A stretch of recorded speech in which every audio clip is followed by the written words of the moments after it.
You are watching a different kind of motivational video. There are no vision boards here, no manifest destiny cliches, no empty promises that the universe will deliver your dreams if you just believe hard enough.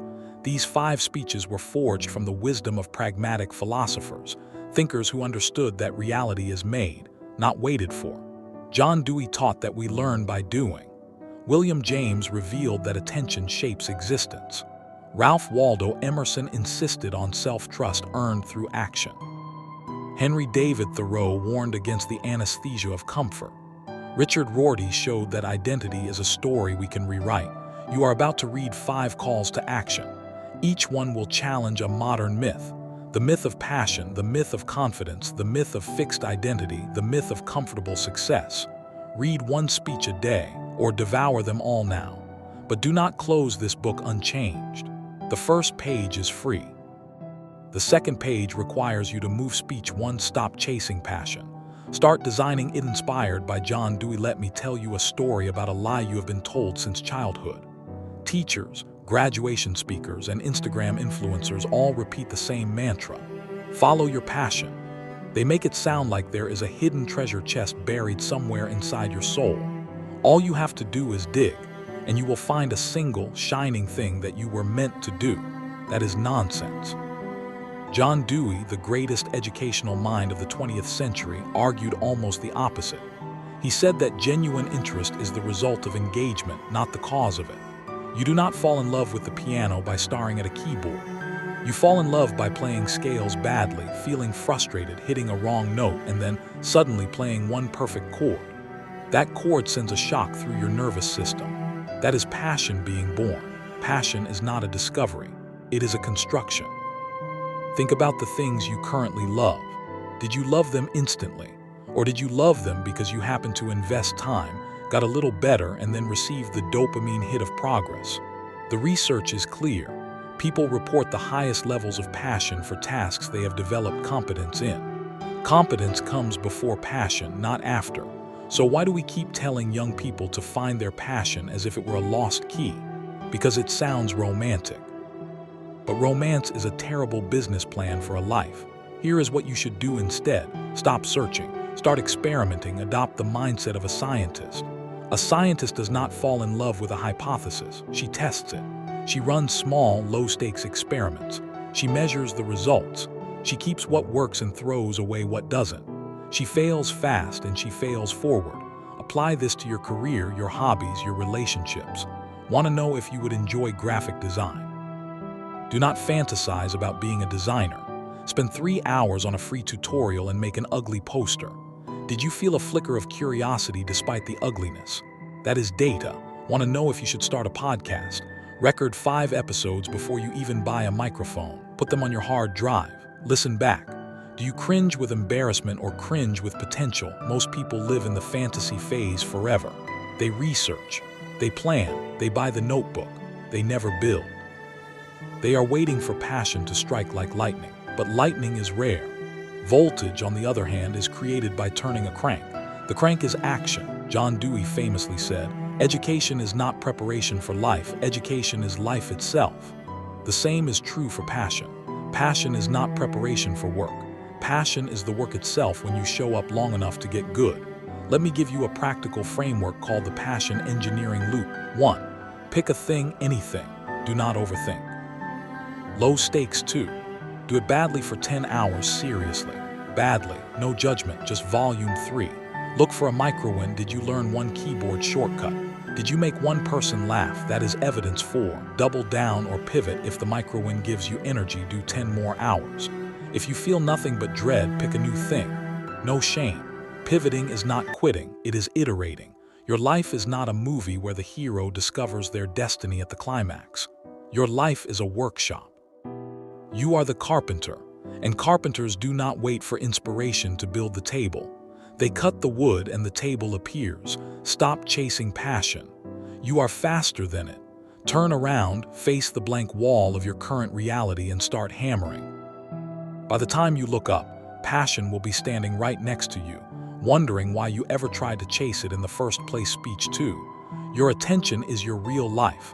Spend it wisely. Inspired by William James. William James was one of the most profound psychologists ever to live.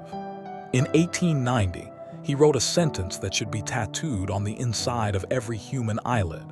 My experience is what I agree to attend to. Let that land.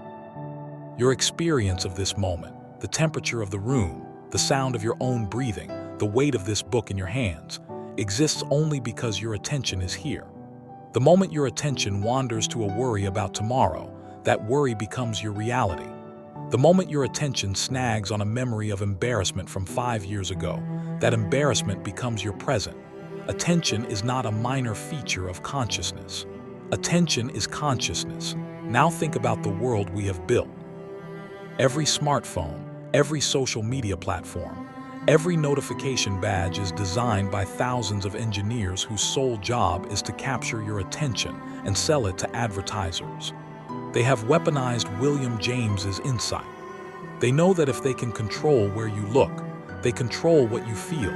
You are not addicted to your phone because you are weak. You are addicted because your attention is the most valuable resource on Earth, and the most sophisticated machines in human history have been aimed at hijacking it. But here is the empowering truth. You can take it back. The first step is to recognize that every choice of attention is a choice of reality. When you scroll through outrage bait for 20 minutes, you are not staying informed. You are building a neural world where humanity seems cruel and hopeless. When you compare your behind-the-scenes life to someone's highlight reel, you are not getting inspired. You are constructing a reality where you are insufficient. William James also wrote about the power of voluntary attention, the ability to choose where to focus even when something else is screaming louder. He called it the highest mark of character. Here is a hard question. When was the last time you sat for 10 minutes with no phone, no music, no podcast, no distraction, just you and a single task? If you cannot remember, your attention has been colonized. It is time to declare independence. Practical attention hygiene is not mystical. It is mechanical. Create attention budgets. You have a financial budget because money is limited. Your attention is even more limited. Decide in advance. I will spend 60 minutes today on social media and not 1 second more.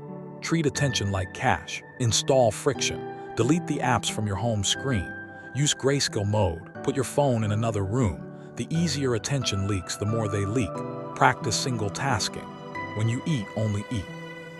When you listen, only listen. When you work, close every other tab.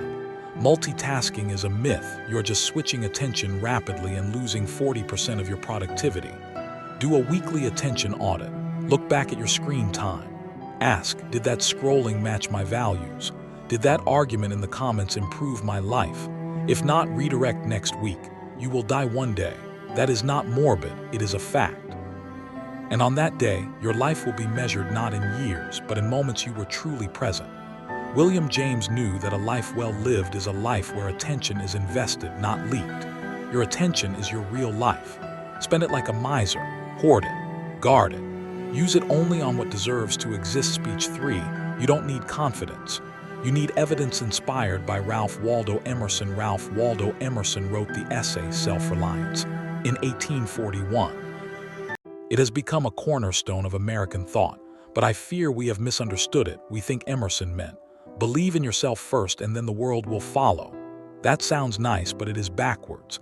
Emerson was a transcendentalist. He believed in the experience of power, not the fantasy of it. Read him closely. Nothing can bring you peace but yourself. He did not say nothing can bring you confidence but positive thinking. He said you bring it through your own actions. The modern self-help industry has sold you a poison disguised as medicine. The poison says, you must feel confident before you act, visualize success, affirm your greatness. Then when you feel ready, take the step. This is why you are stuck. You are waiting for a feeling that will never come from thinking alone. Feelings follow actions. They do not precede them. Let me introduce you to the evidence principle. Confidence is not a feeling. Confidence is a conclusion. It is the logical conclusion you draw after reviewing the evidence.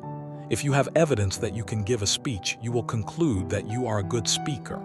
If you have evidence that you can finish what you start, you will conclude that you are disciplined. So how do you get evidence? You cannot think your way to it. You cannot visualize your way to it. You have to do. Imagine you are afraid of cold water. You stand at the edge of the pool, shivering. Someone says, "Be confident." That does nothing. But if you jump in just once, you now have evidence. I survived cold water. The next day, you have more evidence. After 10 jumps, you are no longer afraid. Not because you changed your mind, but because you changed your file of proof. Emerson understood this when he wrote, "He who has put forth his total strength in fit actions has the richest return of wisdom."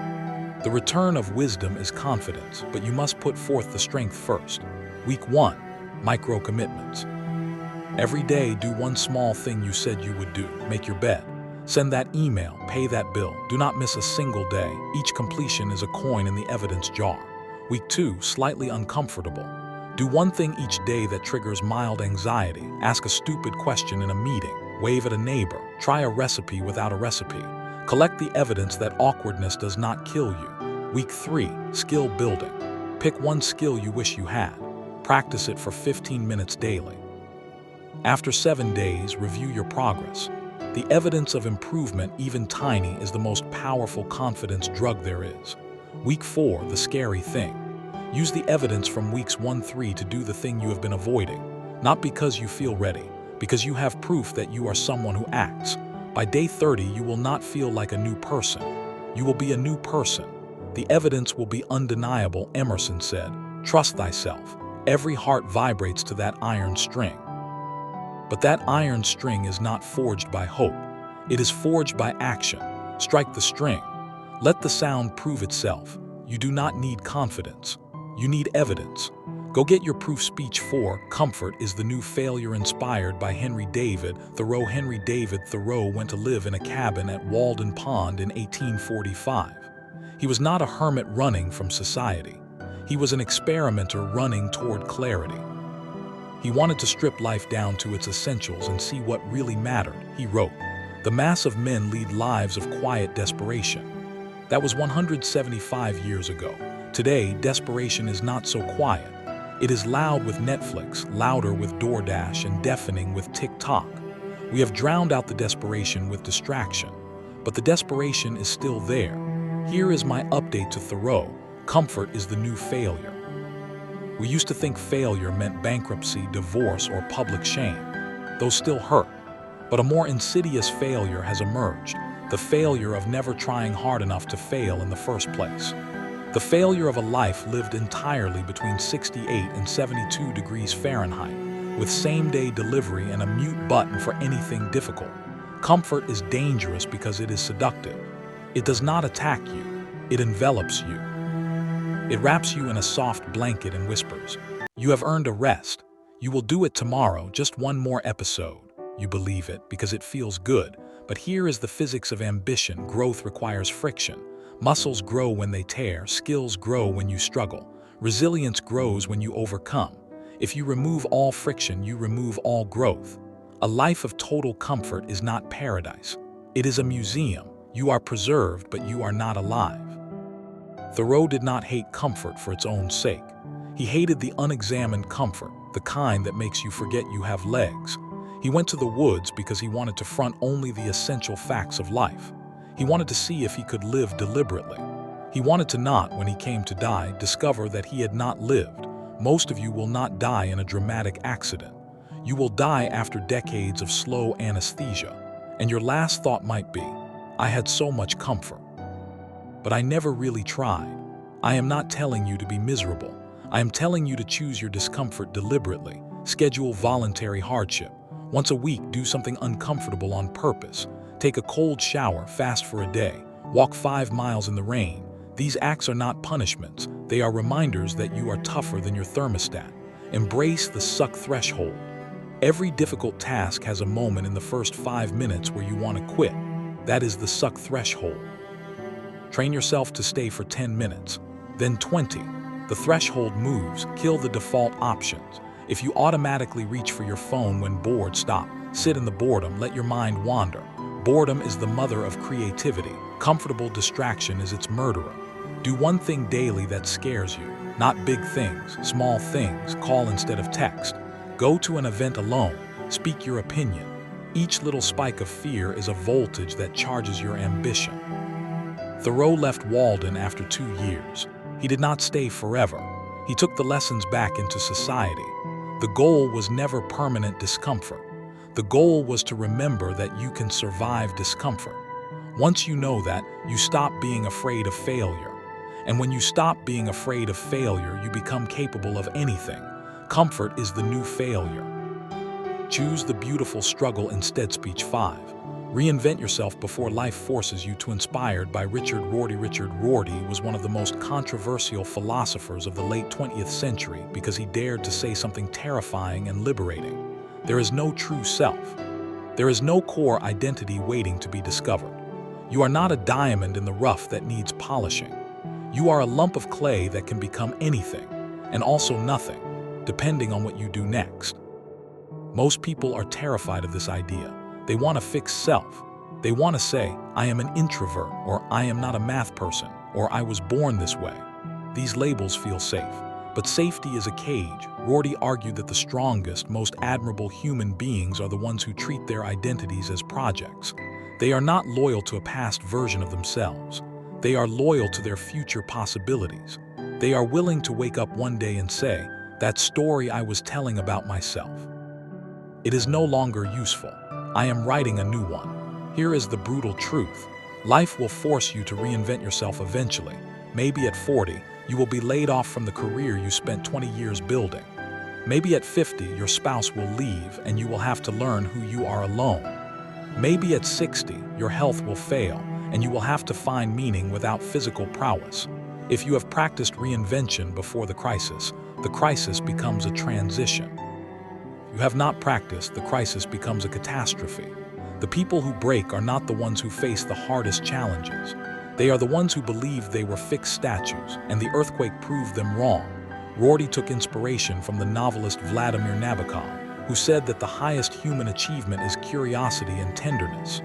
Curiosity is the willingness to ask, who could I become? Tenderness is the compassion to let go of who you used to be without shame. You are allowed to change. You are allowed to contradict your past. You are allowed to abandon the hobby, the career, even the identity that no longer fits. That is not betrayal. That is intelligence. How do you practice reinvention before you need it? 4 habits. 1. Keep a reinvention resume. Every year, write down 3 things you believe about yourself. Then write down 3 things you would like to believe next year. Compare. The gap is your curriculum too. Do a past self funeral. Once a year, write a letter to the person you were 5 years ago. Thank them for their service. Then tell them you are moving on. Burn the letter safely. Rituals matter. 3. Take a beginner's project. Every 6 months, start something you will be bad at. Learn a language from scratch. Take a dance class. Try pottery. This keeps the neuroplasticity alive. It reminds you that being bad is the first step to being good. 4. Find role models of reinvention. Read about people who changed careers at 50, started families at 40, or learned to paint at 70. They are not exceptions. They are evidence that identity is flexible. Use them as mirrors. Rorty believed that the goal of life was not to find yourself, but to create yourself, and then when necessary to destroy that creation and start over. He called this ironism, the ability to hold your deepest beliefs lightly, knowing that they might be revised tomorrow. You are not a noun. You are a verb. You are not a rock. You are a river. Reinvent yourself before life forces you to. Or life will do it anyway, just with less grace and more pain. The choice is yours, but the time is now.